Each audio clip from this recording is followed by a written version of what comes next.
Off the CD player, to the console, into the transmitter, out of the tower, through your speakers, to your ears. Nothing but hits. Love 97.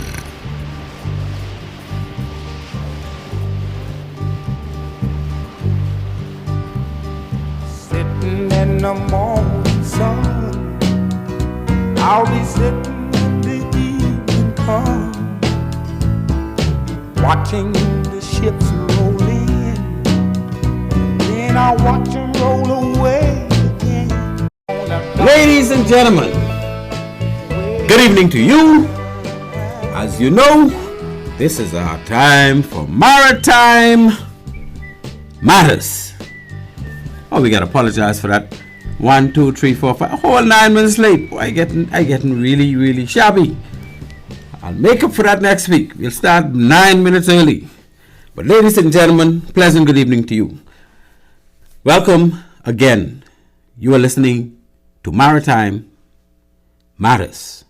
I am your host, Captain Glenn Bain. Our sponsors for tonight's show are the same people. You know, One-on-One Pharmacy. My good cousin Lil Shanty McBride. For all your medication needs, check out One-on-One Pharmacy in Nassau. Well, we know where they're located.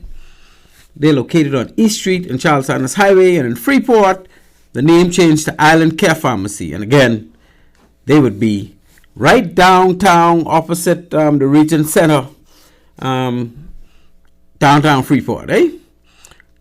So, whenever you need anything for your medical care, anything for your friends' medical care, whatever you need from the pharmacy, you can get them online. That's oneononepharmacy.com, all one word, lowercase.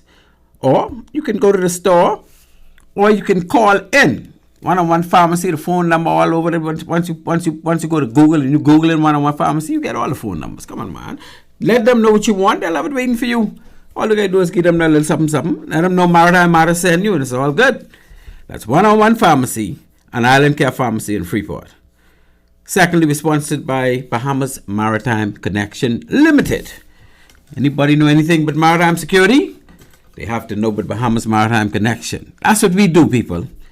Thirdly, sponsored by GBI Pilots and Bimini Pilots. These are a contingent of independent marine pilots that are making themselves available to provide marine piloted service to any and all ships anywhere in the Bahamas. That's the joint sponsorship of GBI Pilots and Bimini Pilots. So that means any family island, any private island, any place where big ships need to go and they need assistance from pilots, but actually they're required to carry pilots. That's why GBI Pilots and Bimini Pilots are there for you. Now tonight, ladies and gentlemen, we shall engage discussions on a litany of local and international maritime challenges like we always do.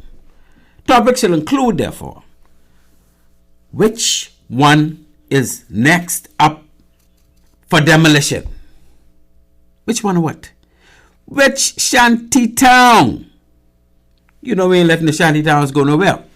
All my callers always, whenever they hit me up, they say, man, look, you can't let up on them shanty towns now. We getting them down. We gotta keep the squeeze on that.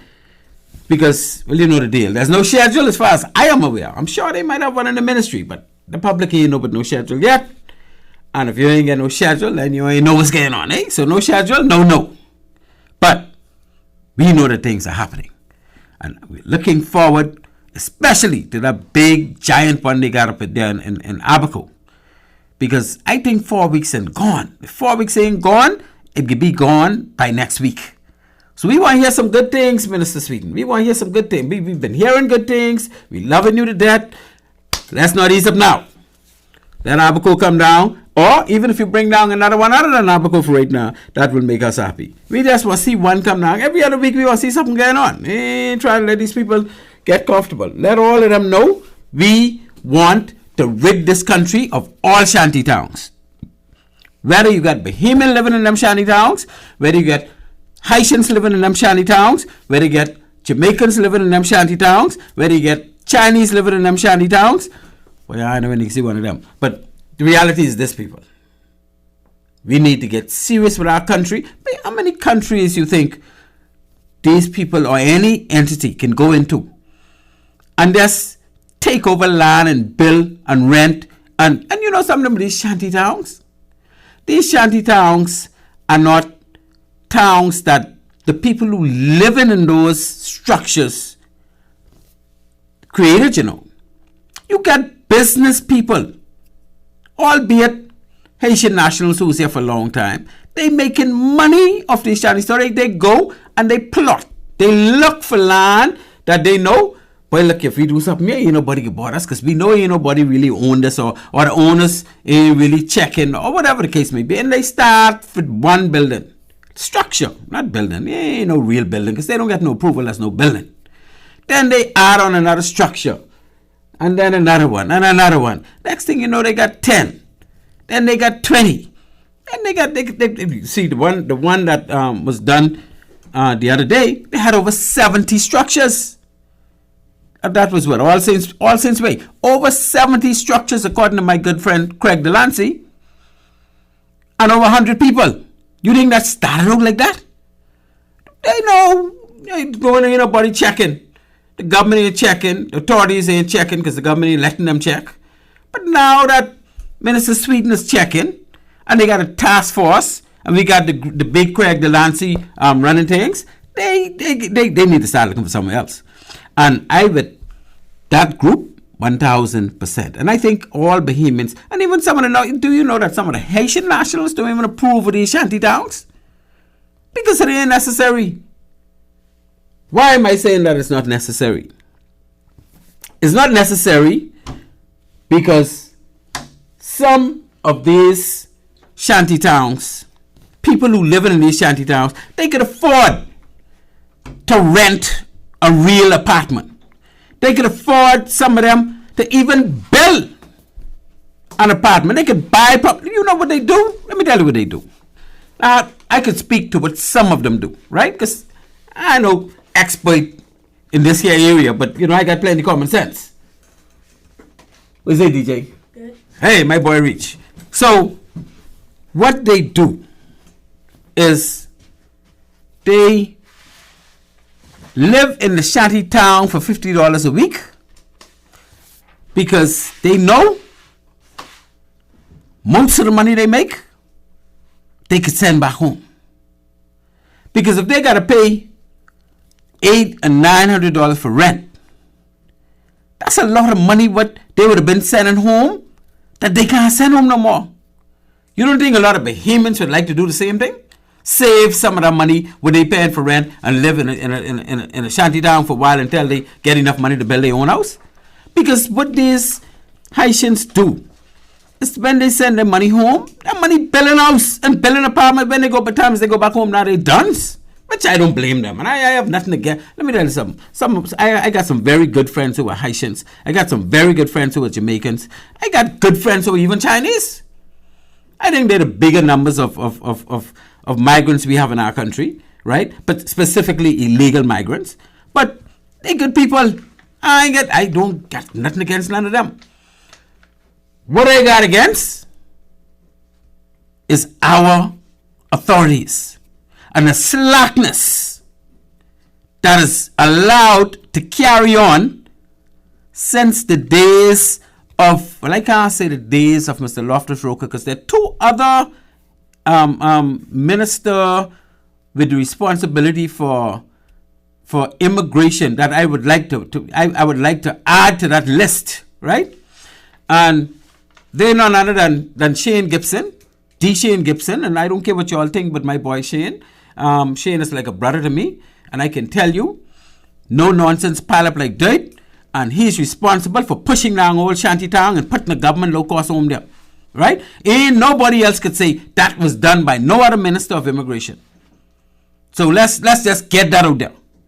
The second person was, when he was at the time, Minister Branville McCartney, and all of us know, Bran used to suit up.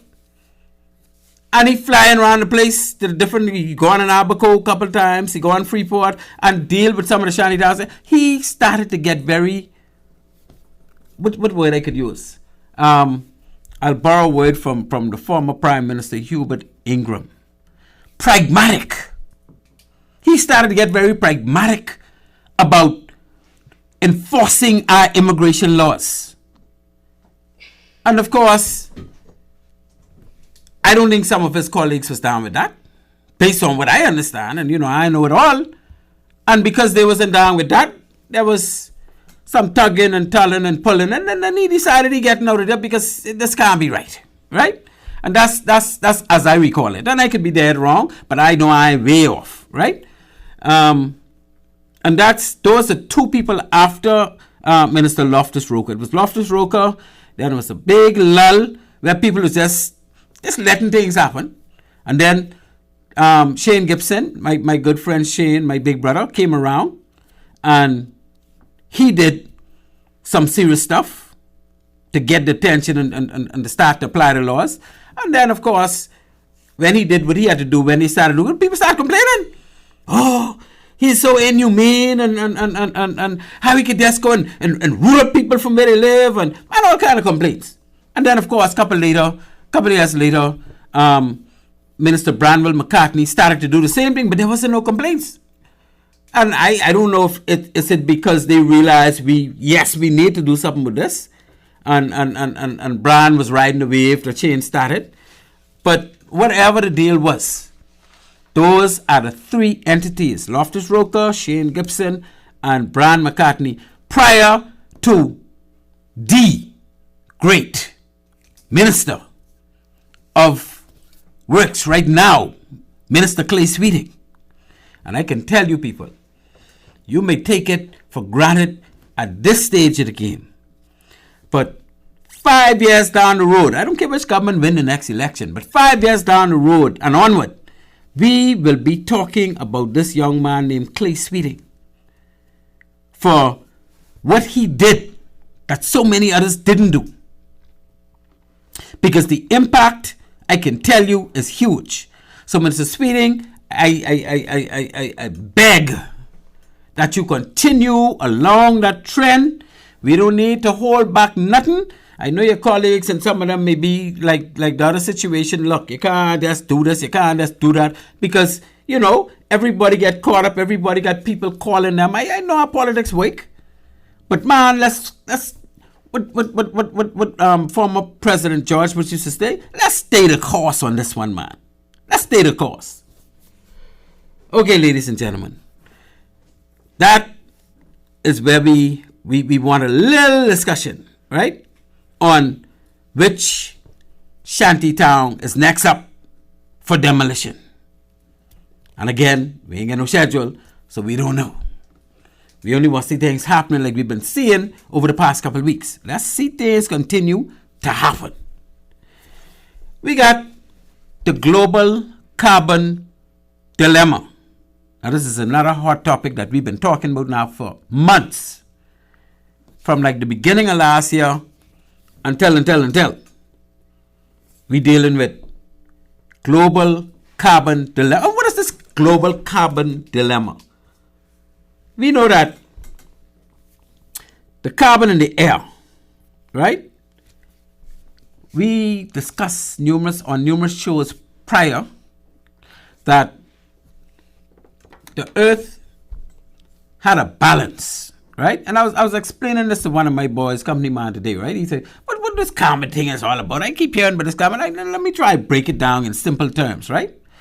The earth in its natural form is balanced when it comes to the atmosphere, because they have the situation where the trees take in oxygen and they use that oxygen to do the photosynthesis thing with the sun and for the tree to get energy, right? And the byproduct of that, or what they discharge, is oxygen. See, and I done got it wrong. The tree is taking the carbon dioxide. The carbon dioxide, the carbon split into oxygen and whatever else. And when they get together with the sun, that's a photosynthesis operation that gives energy for the tree to do whatever it needs to do. And I get a little technical, but again, back to junior high school days, right? And the product that comes out of that, that's exhaled from the tree, is oxygen. Now that same oxygen is what animals need. Now, you only got two kingdoms in the world. You got the plant kingdom and the animal thing. They're the two kingdoms of life, eh? Other than plants and animals, ain't nothing else living. Nothing else living. Because if you could breathe either carbon dioxide or oxygen and exhale the other one, either oxygen or carbon dioxide, then use either a tree or should I say a plant or an animal. And they work in harmony because plants, all plants, inhale carbon dioxide and exhale oxygen. Animals, every single animal breathes in oxygen and releases carbon dioxide. So there's that balance between the animals and the plants, and that's just some of it, eh? And so the air was always clear for trees and for animals to get that exchange without having any issues, right? But in the 1900s, probably even in the late 1800s, man decided to get smart, eh? And man decided, is that a caller? Okay, we got a caller. Caller, I see you on the line. Let me just finish this one little piece and then get right to you.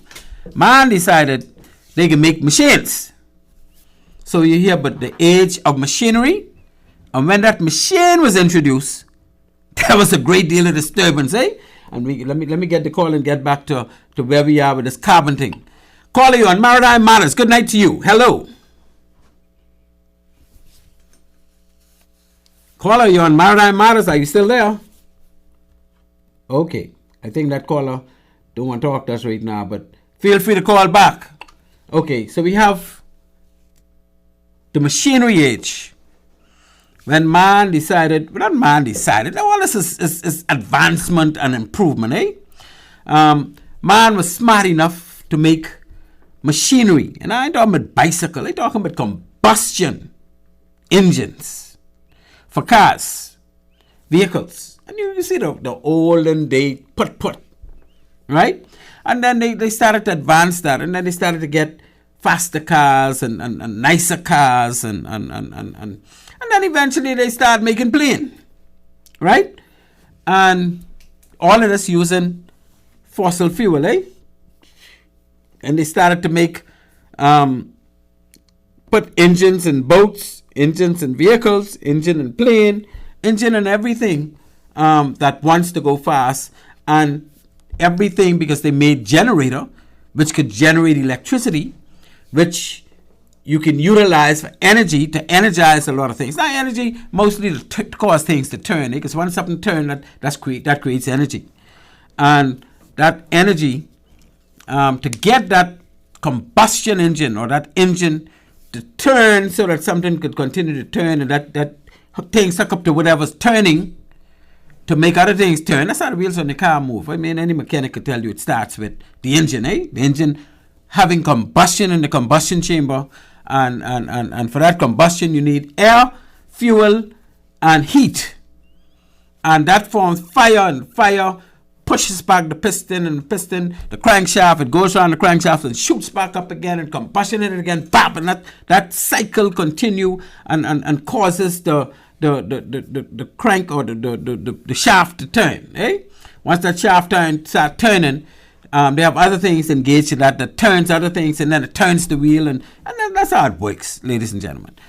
So once man realized how serious it was for machinery, he started to make machinery, all kind of machinery, all kind of things that go with power. But that power always coming from some big generator, always coming from some big engine, right? Because as the engine turns, they create, they put an electrical end on it to create electricity. And that's power again. So while man and the machinery age continued, those machinery, they're like animals, they're like plants. Well, they're like plants either, because they don't consume carbon dioxide. They don't consume nothing. All they need is that air, fuel, and heat combination to cause that combustion to push that shaft back out and crank, bring it back, and keep pushing so you can have that they call it 2-stroke cycle, 4-stroke cycle. That's where all these things come from. And I'm no engineer, but I got a little common sense on some of them things, right? So that's how we rolling with that. And so because it was so sweet, I mean, once you find a way and man has established ways to make machinery for almost everything, the whole world started to be a different place. You could have been in almost any part of the world within a day. One time ago, everybody had to take ships. Now everybody take planes, right? It's so much, we're so dependent on power right now. Electricity for the most part. But for our vehicles, mainly combustion. For our airplanes, combustion. And like I say, electricity comes from the big machinery that the power plants have to maintain to get you that electricity. So all that is combustion, eh? And we got a call again. Line 1. Call on line 1. Hello.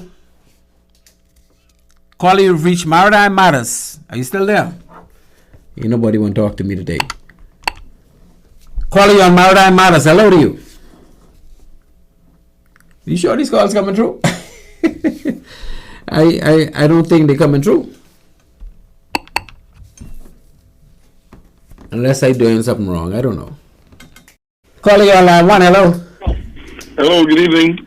My apologies, sir. I pressed some things I shouldn't have pressed on this display. So I think we're back on cue now, and I haven't even introduced my good producer. I got a different producer tonight, but everything is good, man. How you doing? Good evening to you. Good evening, Captain Ben. All the money I owe you, I will deduct that from my data I was using for the longest. my apology now. You got to flip that. I owe you some money now. But I just called to make a contribution. I'm asking a question. Go ahead. To Shanty Town, why is there a debate or discussion on this matter? Why is there a debate? Yeah. Is there a debate on it? It seems that everybody wants to have what is right and wrong. Isn't it wrong to squat on land that is not yours? Dead wrong. The thing is, it's all illegal because if you can build a house without going to the Ministry of Works building control unit to get the various permits to do things, then you doing everything illegal. So you can go on anyone's land and build. If that's the case, that's my question. But my question is this, Captain Bain, not to be sounding racist or anything of the sort. Any Bahamian go and build any structure without the legal permits and requirements is the building is broken down or torn down and he's sent to jail or he's given a hefty fine. Exactly. Why are we having this discussion? Well, they take advantage. I think, caller, I think the problem is they take a lot of advantage over people who they know supposed to know better, first of all. But I wouldn't even say that because I'm sure these people know they shouldn't be doing what they're doing. But there's a lot of corruption involved in this whole thing. And a lot of officials that work for the government that see these things happening, they know if they try to do something, they're going to be stopped by somebody in the upper echelon of wherever they work, right? So they kind of turn a blind eye to it because they feel like I'll be beating a dead horse. It's a basic. Now, once they get the green light, and this is what I think because I used to work for government, I know how things happen, right? Basically, in my experience. Once you see a government official feels like he have the green light, and this fella is not corrupt, because if he's corrupt now, he ain't looking for no green light, he's looking for money, and he's not corrupt. He can move mountains, right? Because they're not strapping him down anymore. And this doesn't only go for people in Ministry of Works or people in immigration. This goes across the board, even all the way up to like the Commissioner of Police. Come on, man, we know there may be things that the Commissioner and the Commodore want to do, but they can't do. The Immigration Direct, they can't do, right? Because they have to answer to certain people as well. But our country has, we just have, like I was saying, Mr. Minister Loftus-Roker seemed to just get out the box and do what he had to do. And the same thing with Shane Gibson when he came around. Same thing with Branville McCartney when he came around. And now Clay Sweeting is, I'm sure he's not totally out of the box, but I think pressures come to bear that the government realizes, boy, we really got to do something about this because it's really gone too far, too far a long time, too far now. And I think this is the reason why there's an assertion to try and not even if they don't fully arrest it, at least address it, So, but Captain Bain, my question still is, Ministry of Works, the building codes violated, illegal tapping of water, electricity, illegal occupying of a land, illegal. Why are we having this debate before the courts? Well, I don't think it's before the courts anymore. As a matter of fact, I think we're now breaking them down because there are two of them already down, and they have earmarked a couple others earmarked to be taken down. So there's no more debate about it. The courts had put a stay on the fact that I think they were just going to try to break them down without using what is now law, what was always law, the building code. Now the court really explicitly said to them, look, if you use the building code, this don't need to be no issue. We don't need to have no discussion on this, and that's what they now do it. All right, I can let you go because other person want to call Captain Dave. But my point still is this. Maybe I'm wrong. No, you're absolutely right, Colin. I listen to these people as they come on, and they say, I got 3 children, I came here illegally. Go home. Yeah, well, the reality is, if you take something from somebody that slackness allowed them to have, they can cry, but you ain't gonna remember them. Like you say, we gotta stay the course. They let them cry. Babies cry yet they come, eh? Let them cry. We still have to press on. And I think that's what we're doing. I hope that's what we're doing. But I can share something and people are going to disagree with it. But the Bible says, and I am a religious fanatic, entertain strangers well, but never let them dwell among you. Exactly. There's strange gods, there's strange cultures, there's strange ways. People trying to figure out why the Bahamas is in the dilemma it's in now. I'm not saying that I'm anti-foreign persons or anything of that sort. But you realize in Singapore, and it's a true story, a government official went on board a millionaire's yacht and stuff for vacation aircraft and all that. When he came back to the airport, they put him in handcuffs. Yeah. That's why people brag about the model of Singapore that corruption dropped so low. Because regardless of who you were, they jail you. And when it is seen that regardless when you break the laws of the Commonwealth of the Bahamas, you will face a penalty. I could be your son, and you discipline me as your son.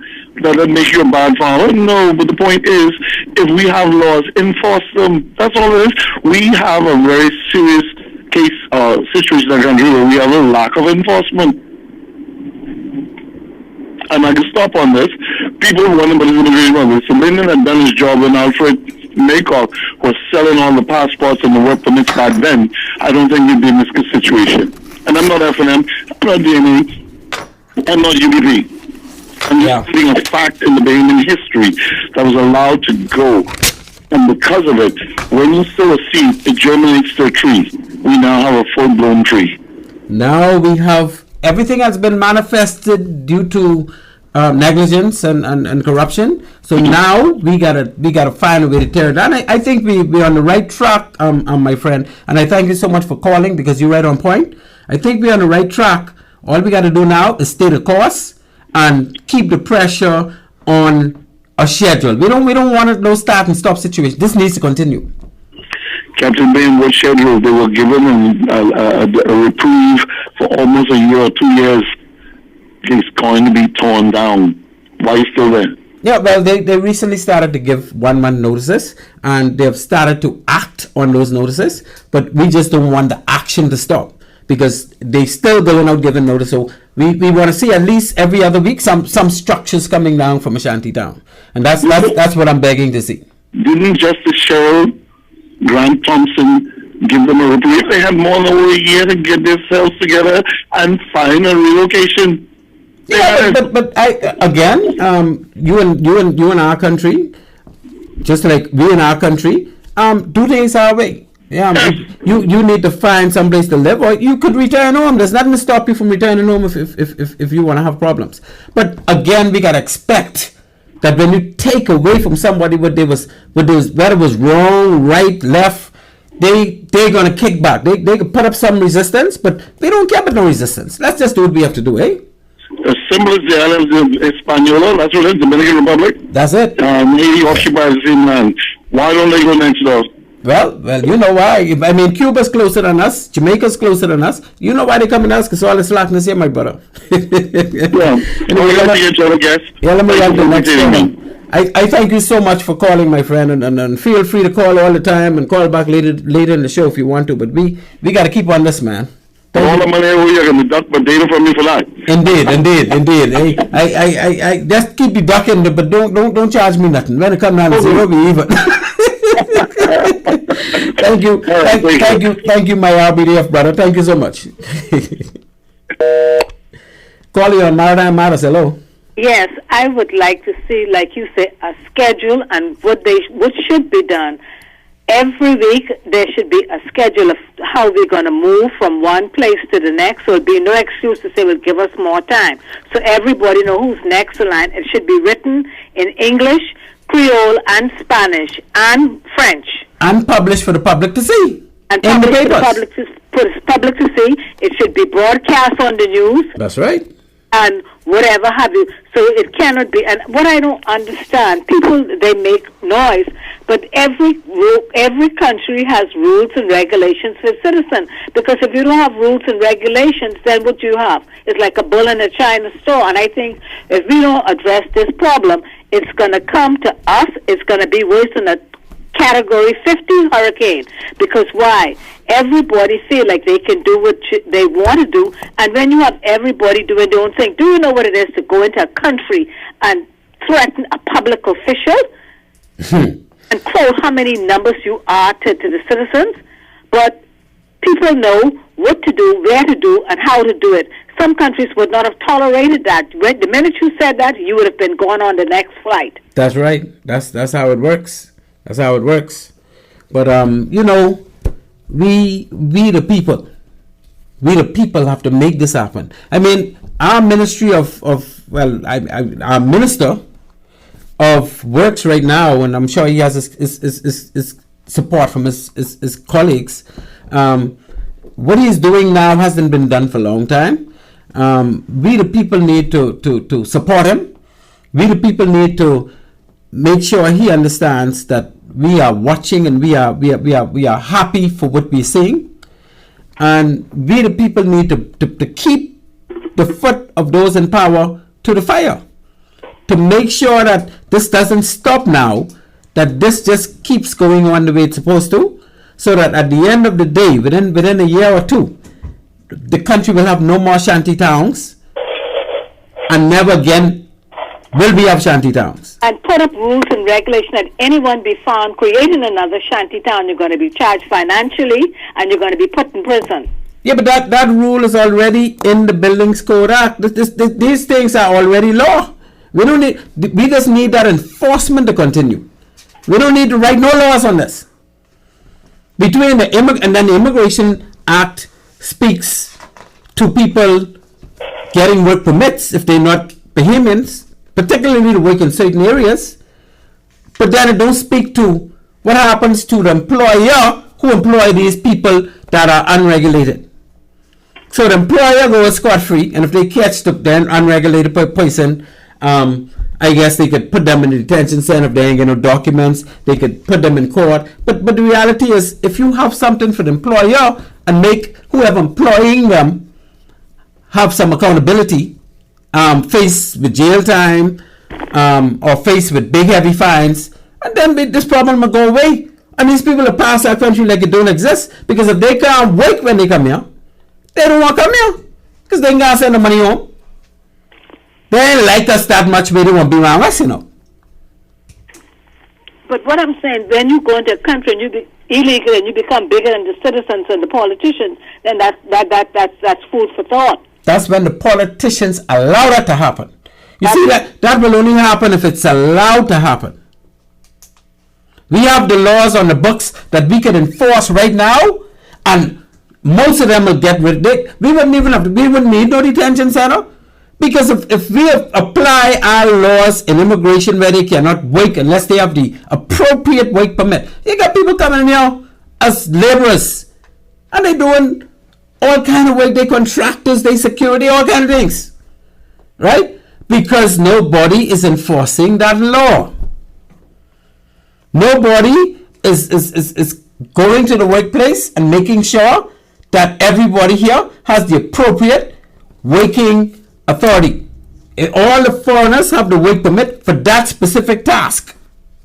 When we start doing that, the foreigners will pass us like we in here. Just like how they pass Cuba like it in there, they'll be passing us like how they pass Cuba. So that's where we need to go in our country. And I always hear Bremen always say, we need law and order in this country. We have law and order, we need to enforce the laws and orders. Well, that's true. And then we will have our country back. And it ain't hard to do, madam. Yeah, because at the rate this going now, it looked like the Bahamians, we have no right. Well, it looked like that because our authorities are allowing these people to get away with things. But again, we the people need to keep the pressure on our authorities to at least start to enforce some of our laws. Because we don't need no new laws. We got so much laws right now. The only new law, like I said, what I think we need in the workplace is for the person who hiring these illegals or hiring these people illegally, let's put fire on them. Make sure laws are there so that they can be fined heavily and or prison for a year or two or whatever is deemed appropriate for that type of violation. And that's where we need to go with this. Yeah. We've been soft for too long.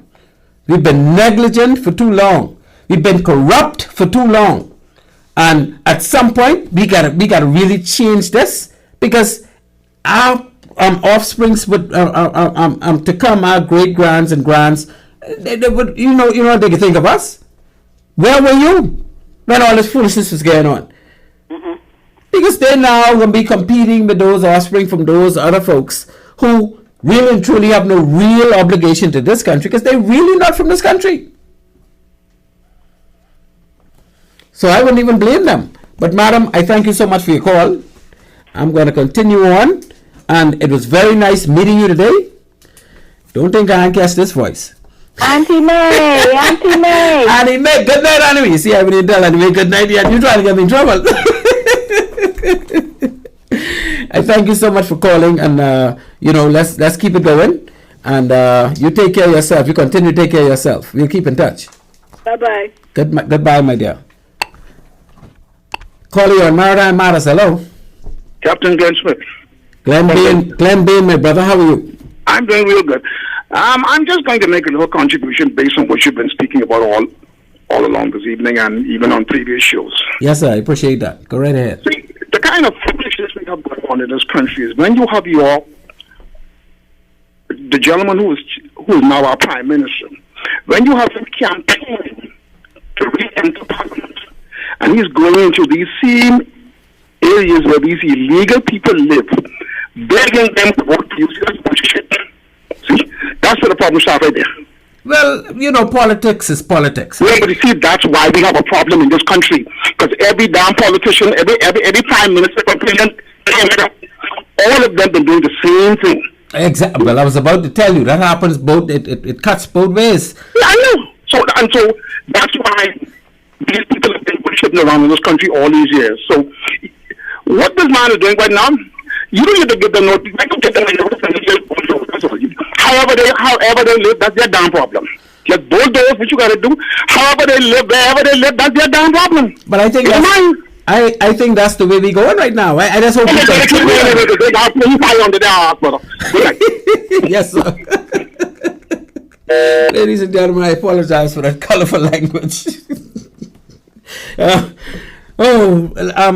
My dear listeners, you're listening to Maritime Matters. We get a little hot under the cuff when it comes to shanty towns. Not necessarily the persons who live in shanty, because we know we have not just foreign nationals, we got Bahamians living in shanty towns too. Because some Bahamians also like slackness. And we just got to get to the point in this country, and I think we're heading toward that point, where somebody even think about building a shanty town, they can realize that ain't gonna happen, that ain't gonna work, because it's gonna be taken down. It's not gonna be allowed to develop. Just like when you try to build something on the side of your house and the authorities pass by and say, do you have a permit number? That's the way it's gonna be when people try to build shanty towns, eh? And we got drones that could do daily checking of, and now it's only 21/7, come on, man. And not only that, based on my information. Oh, all these lines lit up? My goodness, let me stop. Which one? Number 4? Line 4, you're on Maritime Matters. Thank you so much for calling. Glenn, Hey, my brother. Hey, right, brother. How you doing, man? I'm okay. Yeah, it's my third time trying to call him, man. Y'all had the difficulties. Yeah, I apologize for that. Every time it was on my end. I didn't know what I was doing, but my producer had to come and save me. Yeah. What's happening, man? When you started your show, you made mention of him, in this. I think that's from what do you call it? Area 52A. Yeah, that was last week. Area 52 off Coral Harbor, just heading for Coral Harbor. Yeah, they finished with that one. I think that one is fully cleared away. But you know something is wrong when you say you have 70 houses, right? Right. And 100 people. I mean, it was 40 years old, only had one person in it, and the other 30 had 2 people in it, and they don't live like that. They have a lot of children. And, you know, if they ain't a lot of children, they live 2 and 3 and 5 and 7 in one house. Yeah, but they were saying it was about 70 structures and over 100 people. So it's more people than that. They know better than that. Well, that's probably what they meant when they came to demolish it. Over 100 people. Like you say, they probably had 300 there. More than that, because I mean, if you give them one in like 28 days, it's all that is foolishness. And people and all that, right, is like, so these people, no one being brought before the courts.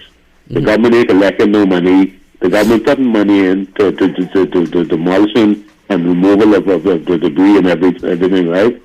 And I mean, like, you know, we have no one being deported. But I mean, like, right now, presently, it's like, hey, you don't even have a government, eh? Well, but what we need to focus on, see, because when you talk about deporting people, that's more money. When you talk about keeping detention centers, that's more money. The reality is, if we stop these people from working, these people need to go before the court and they need to get charged and they need to pay their own tickets because they don't make no money and have no money. But you have more money than they ain't. We could take that route. The government keep paying for deportation and this and that. No, but we could simply stop them from working without a work permit for the areas they're working in, and they can find their own way out. They don't want to be here no more, you know. These people ain't here because they like being around me and you, and we don't really like being around them either, right? Unnecessarily, unless they're doing the right things. But the reality is, if you stop, you're saying that, right? You're saying that, right? But when you look around, don't be that, because guess what? Everywhere you turn, you can't. I mean, everywhere you turn. And somebody looking at you when they taking their station, all right? So I mean, it's like so. Yeah, but allow them to work, and you wouldn't know. But if you start enforcing your laws from immigration, and you go on these job sites, and you make sure everybody there's properly documented, and the people who ain't properly documented can't work, these people will realize, boy, going to the Bahamas don't make no sense no more because I can't send no money home, and they can start just like how they passed Cuba. Just like how they passed Jamaica, they will start passing the Bahamas, because if they can't come here and send money home, they don't want to be here. But we need to enforce our laws to make sure that happens. We just slack and corrupt and don't want. We got it on the books, but we just don't want to enforce it. We're just not enforcing it. But I can tell you, Brother Sim, if they start enforcing that one simple law, making sure if you get a fella to work as a gardener in somebody property, he can't be only doing construction or doing security or doing driving bus or driving taxi, because these are the areas these people they're making all kind of money in these areas, and they cannot. No undocumented person. If you're not a Bahamian citizen, you cannot get a permit to drive a taxi or drive a bus. Because that's against government policy, and immigration is not going to give out a permit to violate the government policy. So that's where we need to go with that. We need to make sure that the authorities are actually enforcing the laws on the books when it comes to employment. So what about the proliferation of all the different vendors that be on the ground, all on the sidewalk? They're not supposed to be able to sell retail. That the government policy say you have to be a Bahamian citizen, not just a Bahamian resident, a Bahamian citizen. So why does the government, the law enforcement, is allow those persons to be?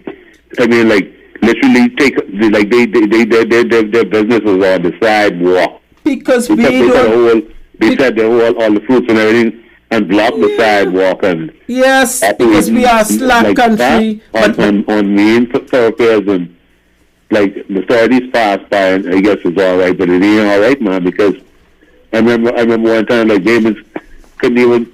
If you want a business, you gotta get set up license and be on property, whatever, all kinds of different stuff. But that only applies to Bahamians. That only apply to Bahamians because Bahamians ain't tipping heavy. The corruption is what causing this to happen. These people, they know who to tip, and they tip them heavy enough so that the authorities ain't gonna bother them. And they know the friend too. Yeah, they know what's happening. They got the wheel turning in that area where everybody in that particular see the Bahamian ain't gonna tip nobody because man, I trying to make a living. Why I gotta tip you? But these people tipping. Hey. Yeah. They know who the friend in uniform too. They like the defense force, the immigration, and the police uniform and uniform. They like to know certain people so that whenever they get in a certain position, they can call certain people to get their business done. And then you got some of them certain people who on the take, and they have no problem with being on the take. They just corrupt. Yeah. Anyway, I got a couple more lines left, my friend. Yeah, man. Somebody put a call. Take care of yourself. Thank you. Calling you on Maritime Matters. Hello. Hey, Glenn, what's up, buddy? Hey, Jerome. Right there, partner. What's happening, man? I'm blessed, thank God for life. Yes, sir. The call about 2 or 3 calls ago who did expressive, colorful language. Yeah. He did make some good points. Very good points. I just want to just respectfully suggest to you that IRCA is listening. And you don't want to get in trouble with your show, nor the station in trouble with IRCA.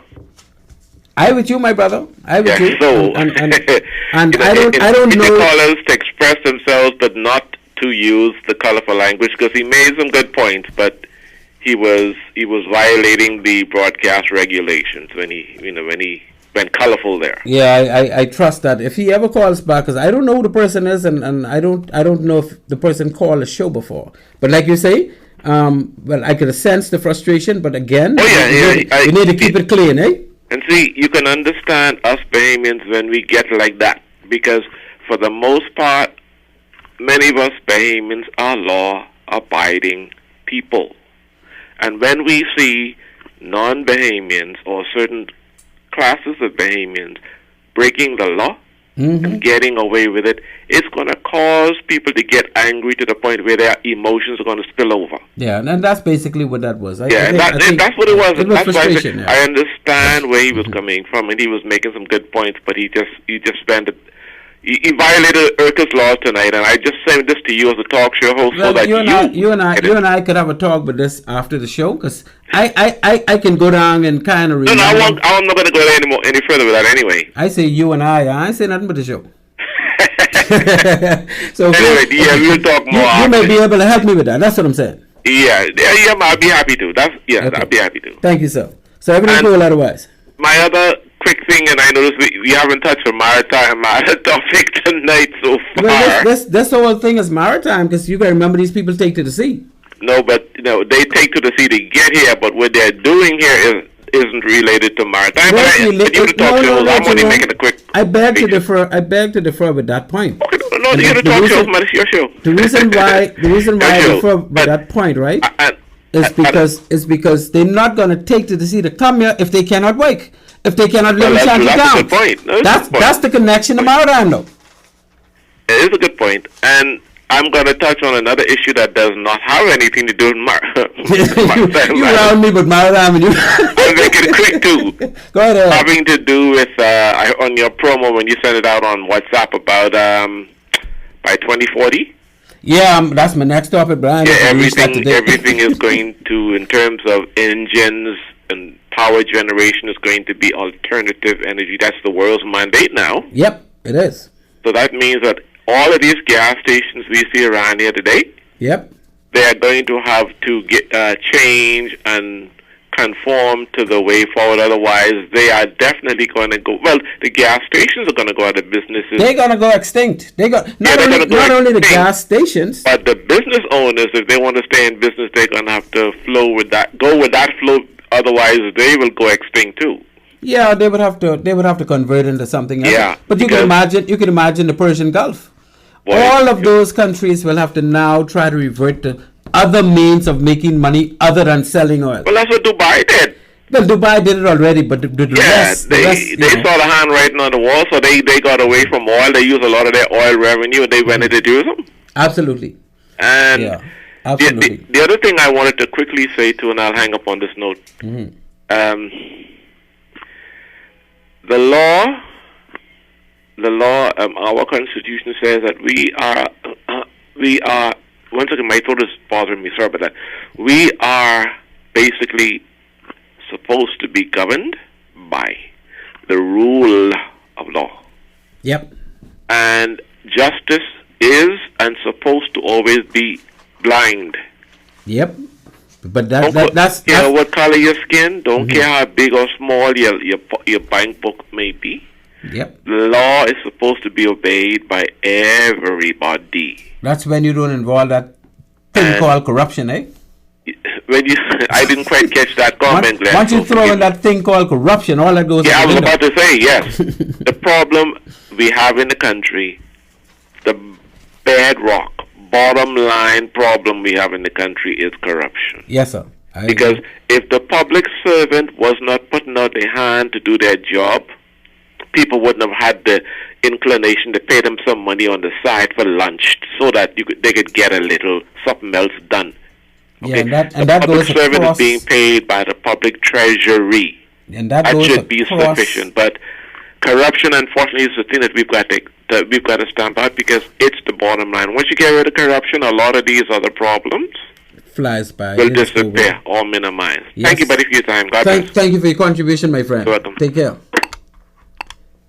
Maritime Matters, calling on Maritime Matters. Hello. Hi. Good night. Good night, my dear. How are you? Happy New Year to you, Captain Glenn Bain, Berenice Johnson, your wife, your family, and your Auntie May, everybody. Yes, ma'am. I am so happy to be hearing from you this year. It's been a while. I don't know why you hired me like this, but how you doing? Well, your topic. So I must comply and not complain. So yes, I took the chance in coming in so I can share something. First, let me give thanks to the Almighty God, who's Jesus Christ of Nazareth, and the Holy Spirit enveloping us. Indeed. Yes, ma'am. I must say divine salutations out to my mortal boss, of course, former Prime Minister Hubert Alexander Ingram and Mrs. Dolores Miller Ingram, and the two Prime Ministers from one law firm, the former Prime Minister Perry Gladstone Christie and Mrs. Christie, and the present Prime Minister. Don't forget now, the king is having little health challenges now. Brave who was ushered in for a time such as now. And of course, a divine salutation goes out to His Majesty, the third and Queen of Consort Camilla. Yes, are you throwing up some prayers that the king will pull through this situation, this health challenge he's going through? Great, Her Excellency for life, Dame Margaret Pindling, because they cut me off over on ZNet.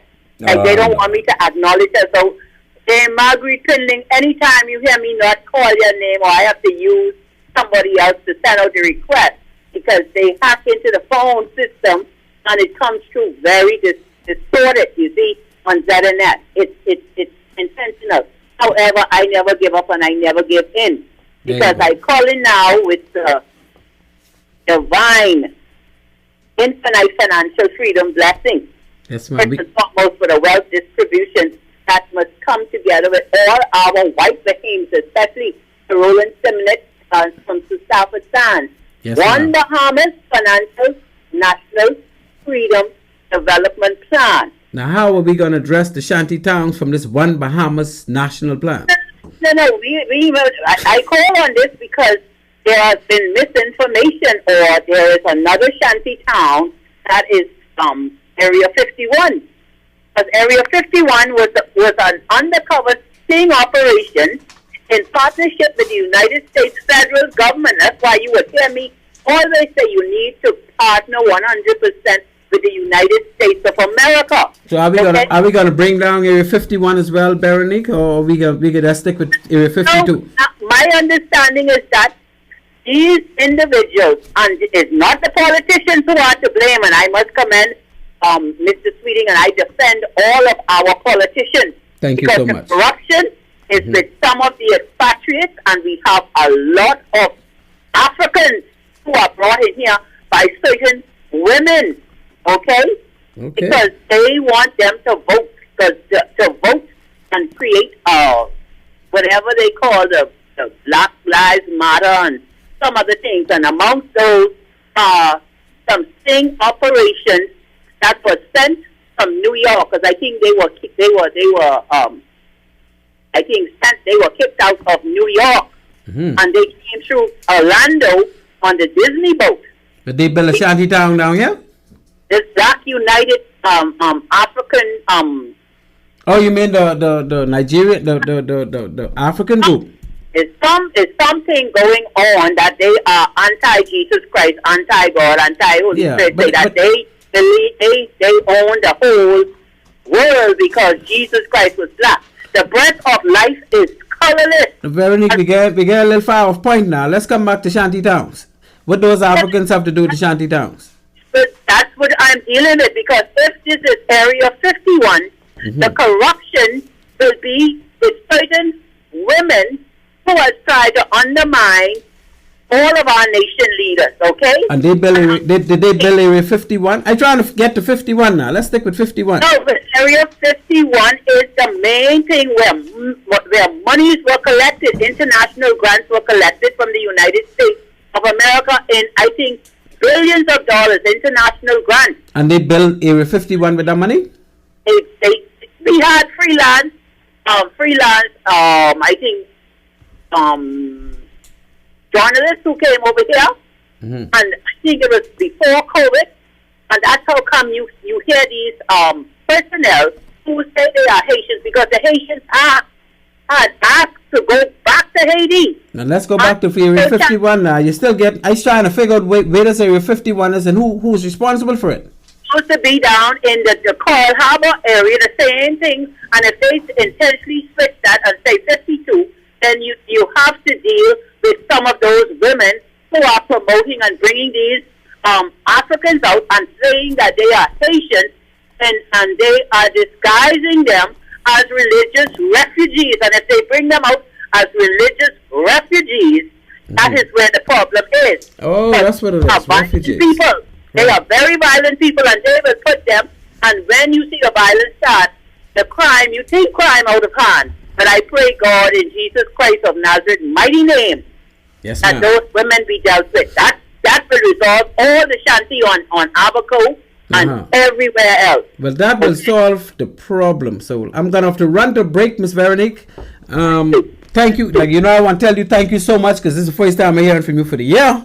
Also, your money, don't worry, the money for those defense force officers are all combined with our nation leaders coming together. Yeah. Because wealth distribution must happen. I don't want to say I made that assurance on your show. Well, thank you so much. Thompson and those were there. Right, the blue. Yeah, them fellas who've been on the Marlin. Let's get that money out. But May coming up. When May coming up now, we pressing hard on that.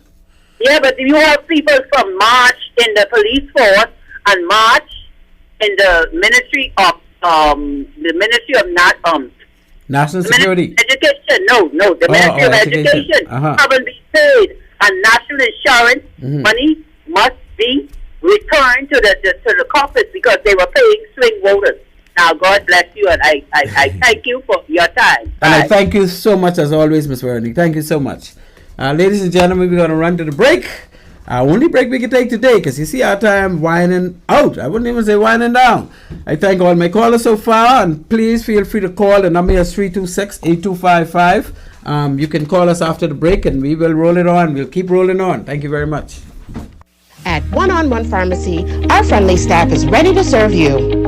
Visit us today for all your prescription and over-the-counter needs at our East Street South or Charles Saunders Highway locations. We're open Monday through Saturday from 8 a.m. to 8 p.m. and from 9 to 4 on Sundays. In a rush? Send your refill scripts online at oneononepharmacy.com or ask about our convenient pickup service. One-on-One Pharmacy, providing personal health care with people at heart. At Bahamas Maritime Connection Limited, we offer first-class maritime security services throughout the Bahamas and the wider Caribbean. As experts in maritime security, we specialize in production of ISPS assessments and plans, verification audits, certified familiarization training, and port security consultancy, just to name a few. Our services also include provision of a security force to maintain all required ISPS facility security compliance. For all your maritime security needs, visit us today in Nassau at our East Street South location or in Freeport in the Kipling Building. Call us at 392-3515 or follow us on all social media platforms. Bahamas Maritime Connection, your leader in maritime security. Let's help you make the connection.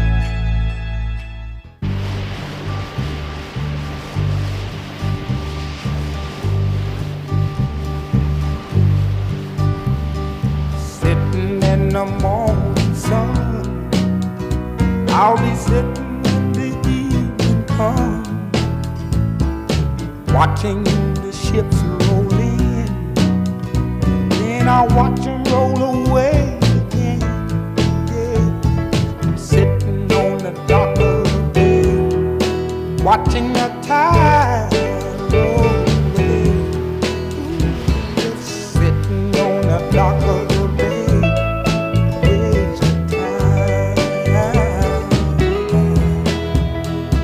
I left my home in Georgia, headed for the Frisco Bay.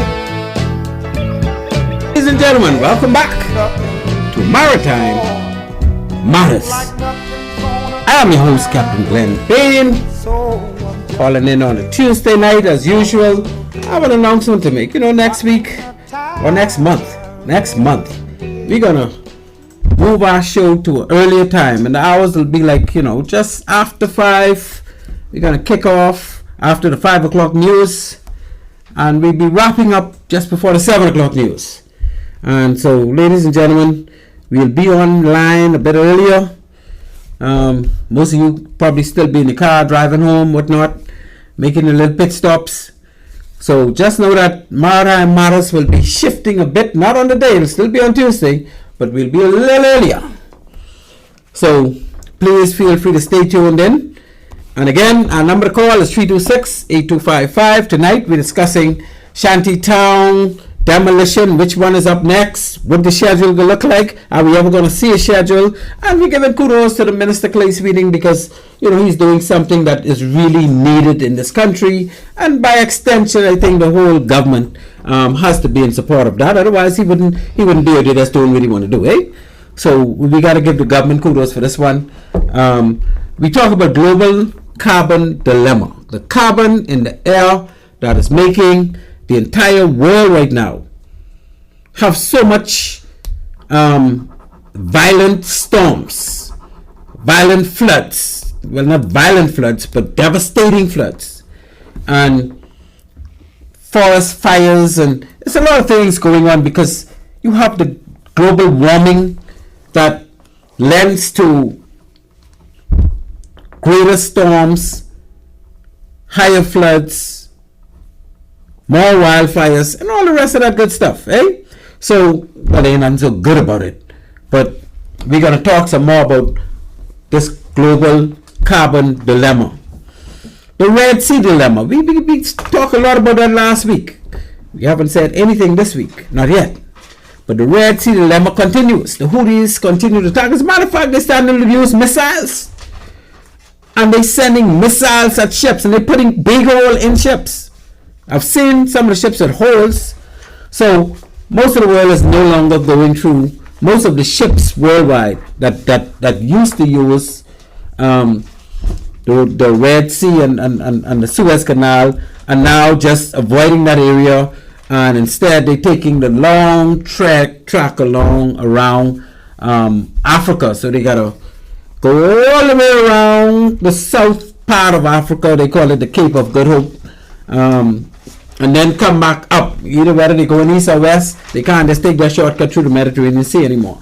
And that is, it continues to really take its toll on the cost of cargo, the time cargo takes to reach where it's going, and all the rest of that stuff. But, like everything else, this Red Sea dilemma is all stemming out of the Gaza Strip. What? I will call it demolition, or I don't know what to call it. The Gaza Strip attacks coming from Israel. Of course, Israel was provoked because Hamas attacked Israel, kidnapped some people, killed some people, and as a result, we now have what we have. It's been going on now for months. Don't look like there's no stopping inside right now. And because of what's going on, the lopsided affair as the world see it, with Israel really overdoing what they're doing, countries are starting to get concerned, and this country called Yemen is not only concerned, they started to take action because they feel for their brothers and sisters, those Palestinians that are under this constant bombardment from Israel. Not only are they under bombardment, the food supply has been cut off. The electricity and water supply and all that has been cut off by Israel armed forces. So nobody could really help them right now. You can't fly over because Israeli got a very strong air force. You can't come by land, you can't come by sea because the Israelis have surrounded the area and they're not allowing you in and out. Anything coming in or out got to go through them. So you have the Hamas group that did the act that really sparked and caused this fire, and then you got the Houthis down there in Yemen decide now they have a problem with what Israel is doing, and Israel ain't stopping. So until Israel stop, they're not going to stop. They're not going to allow ships to be passing through, because most of the ships that are passing through are actually assisting Israel with giving them supplies and stuff, while nothing can get to the Palestinians. And all this is history. All this is what's being said daily on news. I don't have to make any of this stuff up. I don't have to even think too hard to know what's going on, because I watch the news often, especially BBC News.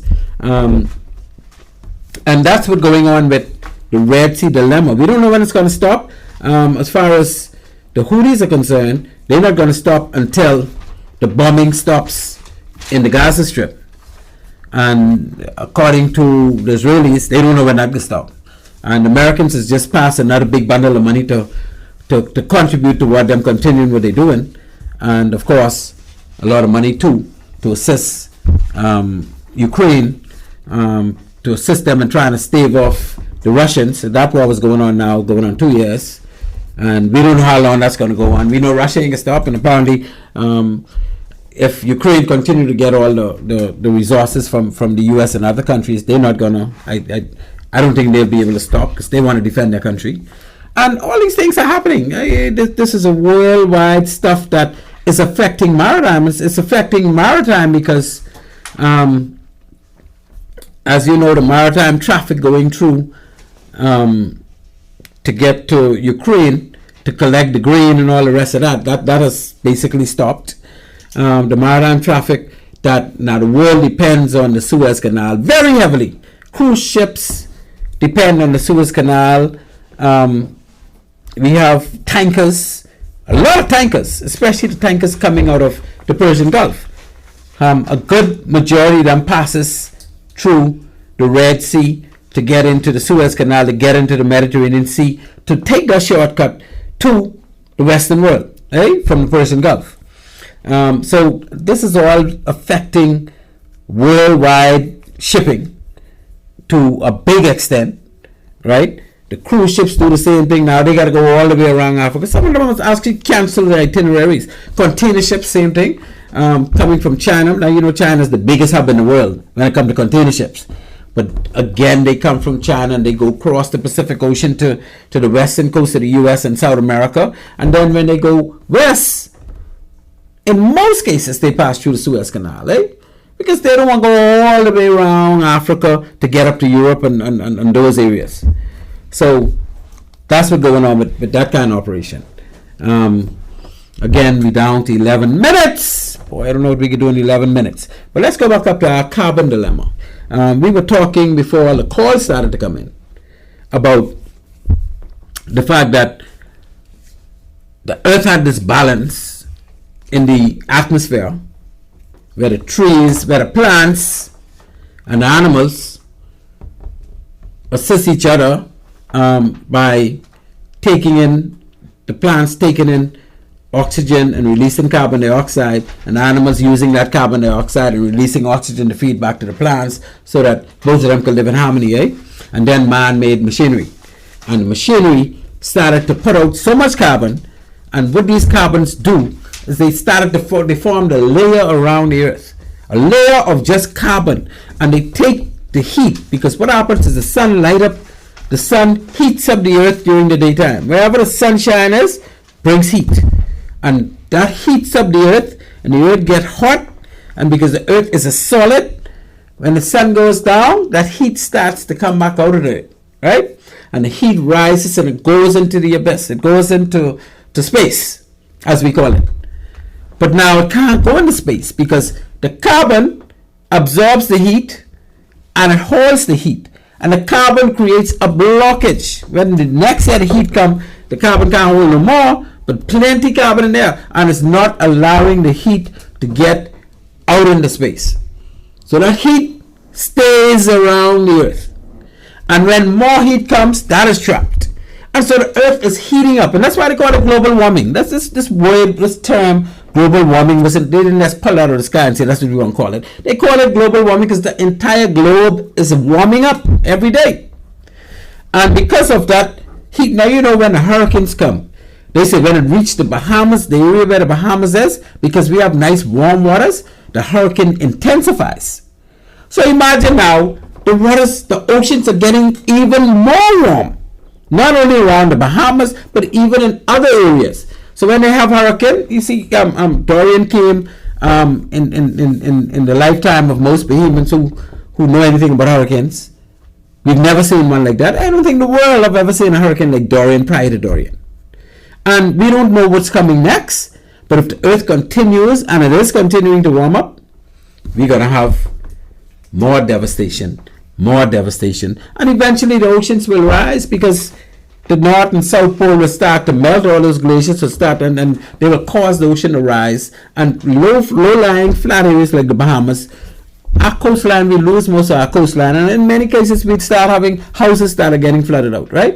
And this ain't gonna happen overnight, people. As a matter of fact, the United Nations has made a move to stop it from happening, period. What did they do? At COP28. And COP28 means a conference of the parties in dealing with global warming, At COP28, because they started with COP1, now they're up to COP28, the next one will be COP29, At COP28, all countries ratified the mandate. When I say all countries, it was unanimous. You had some countries that was holding out. But, of course, before that COP20, before that week was finished, every single country supported the mandate to stop or discontinue fossil fuels by the year 2040. By the year 2040, not at the year 2040. So you can't go beyond 2040. They want you to do it before that. No more fossil. What is fossil fuel? Fossil fuel is coal, anything that gives off carbon dioxide. And I can tell you, coal is basically the roots of trees. That's where trees store the carbon dioxide for later use. and then eventually they try to get in the ground, and that's why the Bahamas are so big on storing carbon, because we have what you call seagrass meadows. Now, see, we ain't got no time to go into too much of this, right? So I gotta bring this up early now. I think we better not talk about shanty towns, because anytime we start to talk about shanty towns, you know this happen. Everybody calls in and because shanty towns are really affecting us more at this point than even global warming, right?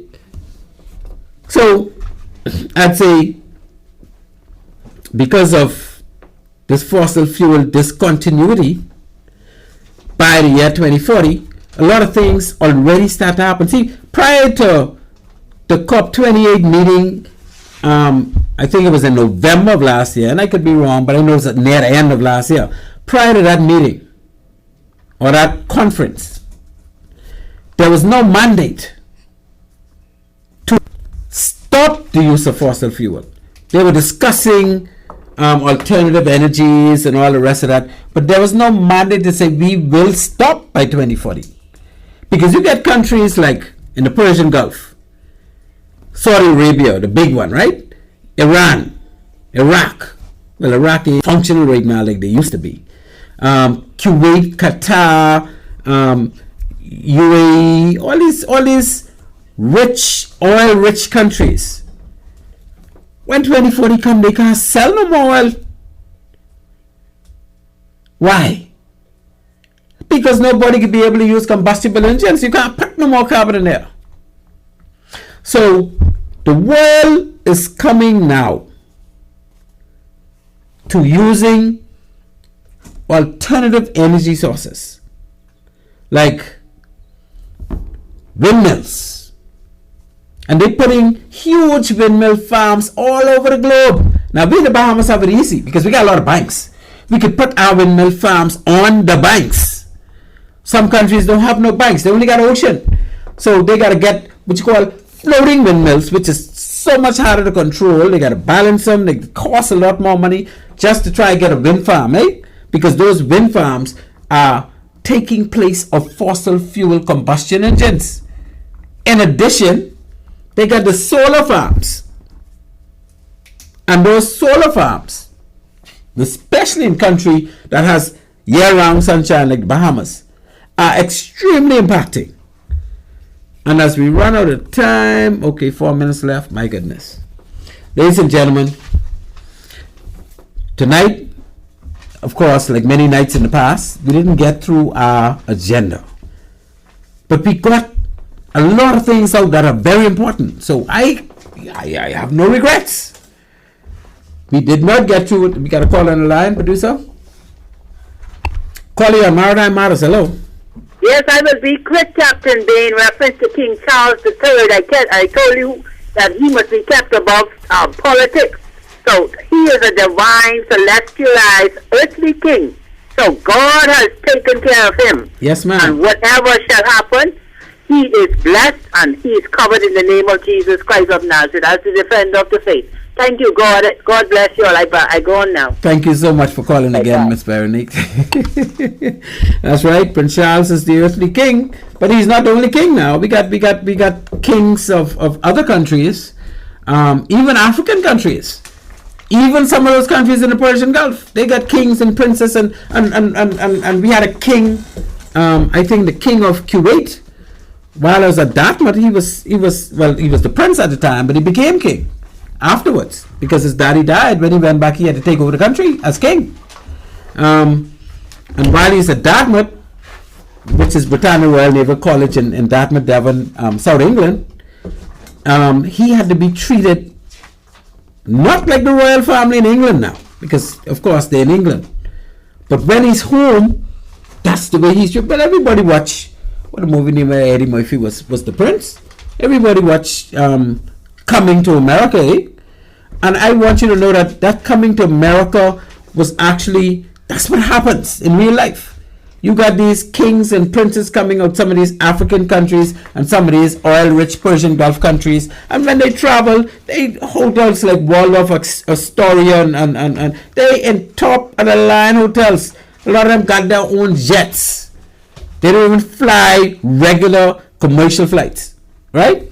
Sometimes they do, because how far they going. Because if you get off on a plane like a A380, which will get you from Dubai to Fort Lauderdale in 15 hours, well, you can't get no jet to do that, because that you need a big heifer. So we just have, Ms. Veronique, now that you brought it up with the royalty, we have royalty not only in the UK, we have royalty in just about all those European countries, we have royalty in African countries, we have royalty in Asian countries. You remember the Shah and you got royalty. You had royalty in Russia when you had what was the name of the but that don't exist no more. Putin is the Tsar. They had the Tsar of Russia, who was royal family. China had all kind of emperors and this type of thing. So the whole world had these icons or these royal families, royalty in their country. Britain just happened to be probably the most popular one in the world today. So, of course, enough respects to the royal family. That's all we knew when we were growing up, and that's all we still know as a Caribbean nation and a Commonwealth country. So, yes, our time is flat out, ladies and gentlemen. So let me thank you, my dear listeners, for listening to Maritime Matters. Let me go further and thank those callers, each and every one of them, for really making significant and substantial contribution to Maritime Matters. And I said good night to Annie Mae. I'll say thank you, Annie Mae, for continuing to be my #1 fan. I say good night to my sister Catherine. She thinks I forget now all the time. I say my producer tonight, ladies and gentlemen. I didn't tell you all. See, I didn't tell you all. Krishno Jones was the producer for the night. Greg is not in tonight, but Krishno just made sure that I had everything in place, but it fell off the chain. I thank you so much, my friend, for being here for me. So, ladies and gentlemen, I say to you, as always, good night, and as time is rolling, Maritime Matters out. Look like nothing's gonna come my way, so I'm just gonna sit on a dark little bed, watching the tide roll away. Sitting on a dark little